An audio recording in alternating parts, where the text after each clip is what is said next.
চলছে। ষষ্ঠ শতাব্দীতে তৎকালীন সময়ের সুলতান ছিলেন সুলতান সাইফুদ্দিন কুতুজ রাহিমাহুল্লাহ। তিনি যখন ক্ষমতায় আসলেন, ক্ষমতায় আসার পরে দুইটা সংকট তার সামনে আসলো।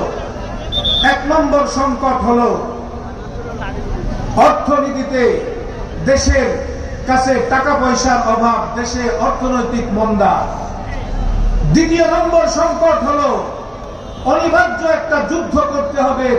একদিকে রাষ্ট্রের কাছে টাকা নাই, আরেকদিকে যুদ্ধ করলে আরো বেশি টাকার প্রয়োজন। এই সংকট থেকে উত্তরণের পথ কি? তিনি মন্ত্রী পরিষদকে নিয়ে বসলেন।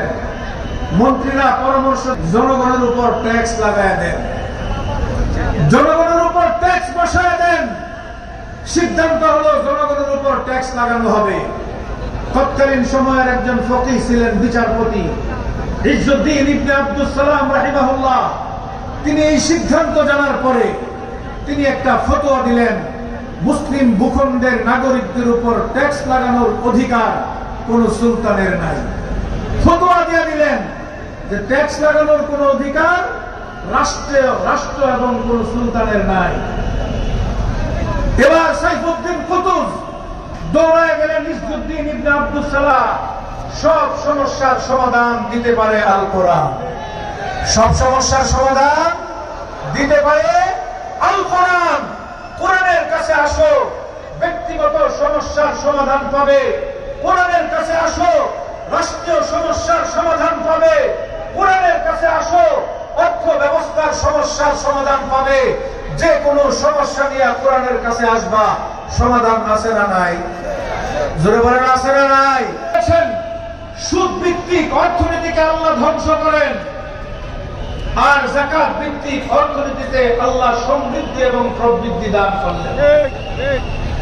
তিনি তখন ফর্মুলা বললেন, তিনি একটা ফর্মুলা বললেন, ইজ্জুদ্দিন এক নম্বর কাজ করবেন, যারা রাষ্ট্রকে ব্যবহার করে রাষ্ট্রের বিভিন্ন দায়ী দায়িত্বে থেকে কোটি কোটি টাকা নিজেরা সংগ্রহ করেছে, নিজেরা কোটি কোটি টাকার পাহাড় জমিয়েছে, এই সমস্ত মানুষদের একটা তালিকা করেন এবং তাদের সম্পদের হিসাব বিবরণী জনগণের সামনে তুলে ধরেন।